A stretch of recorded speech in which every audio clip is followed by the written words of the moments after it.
छोलिया हो या लोबिया, सफेद चने या काले चने, सब कुछ मजेदार बने। रूस यूक्रेन में सीज फायर के आसार नहीं लगते हैं, जैसा कि हम यहां चर्चा भी कर रहे हैं। अगले 5 साल तक खिंच सकता है ये युद्ध। पुतिन के रणनीतिकारों की इस पे राय अलग है, सीज फायर के पक्ष में नहीं है क्रेमलिन। रूसी मीडिया के हवाले से ये जानकारी सामने आ रही है। तो देखिए, जो बातें सामने आ रही है कुल मिलाकर वो यही निकलकर सामने आ रही है कि ये वॉर आगे चलती रह सकती है, और पुतिन के रणनीतिकारों की राय भी कुछ इसी तरह की है। देखिए, इसीलिए आसार इस बात के ज्यादा नजर आ रहे हैं कि शायद सीज फायर ना हो पाए। 5 साल तक चलेगा युद्ध, आकलन तो यहां तक लगाया जा रहा है। अब पुतिन के दिमाग में चल क्या रहा है? पुतिन के रणनीतिकार दरअसल सीज फायर नहीं चाहते। युद्ध के इस मुहाने पर युद्ध लंबा चला तो यूक्रेनी फोर्स पस्त हो जाएगी। हथियार की कमी झेल रहे यूक्रेन पर प्रहार करना आसान होगा। रूसी सेना को कम से कम नुकसान होगा। पुतिन का लक्ष्य पूरे यूक्रेन पर नियंत्रण है, पूरे यूक्रेन पर कंट्रोल।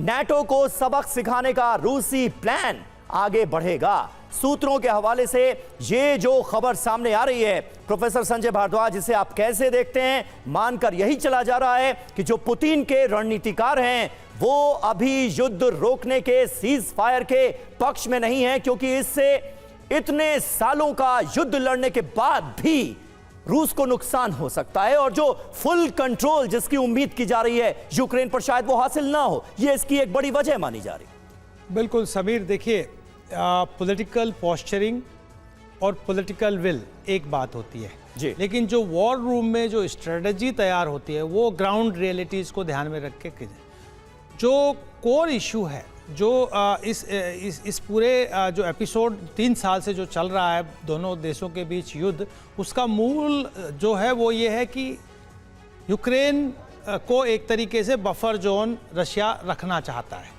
रशिया रखना चाहता है कि जो नाटो है वो यूक्रेन के बियॉन्ड रशियन बॉर्डर तक नहीं आए। पहली बात, रशिया चाहता है कि यूक्रेन उनके प्रभाव क्षेत्र में रहे ताकि नाटो आगे नहीं बढ़े।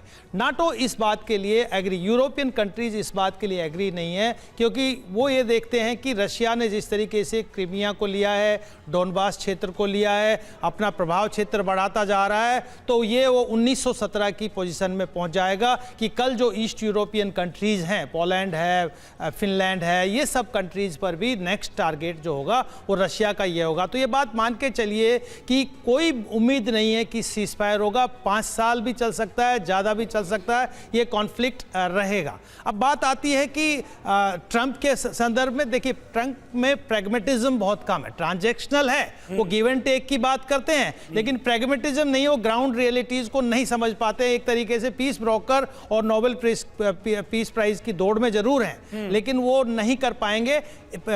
चौथी बात जो सबसे बड़ी है कि जो कंडीशंस, और जितना कर नहीं पाते उससे कहीं ज्यादा साबित करने की कोशिश साबित करते हैं, लेकिन कहीं पे भी सक्सेस नहीं हो रहा है। वो एक जगह दावा कर दिया, यहाँ पे भी मात खा गए, साउथ एशिया में भी। देखिए, लेकिन सबसे बड़ी जो समस्या है, जो कंडीशंस पुतिन ने लगाई है, मुझे नहीं लगता कि इसमें 70% कंडीशंस यूरोपियन कंट्रीज मानेगा। अमेरिका हो सकता है 50%, 40% पे कंप्रोमाइज, यूरोप नहीं मानेगा। और इसमें एक और मैं बात बता रहा हूं कि पुतिन एक कंडीशन और लेके आए हैं। सर संजय जी, आपने ये जो कहा है कि 70% डिमांड्स ऐसी हैं जिन्हें मानना यूरोप के लिए मुमकिन नहीं होगा मौजूदा हालात में। अब छोलिया हो या लोबिया, सफेद चने या काले चने, सब कुछ मजेदार बने।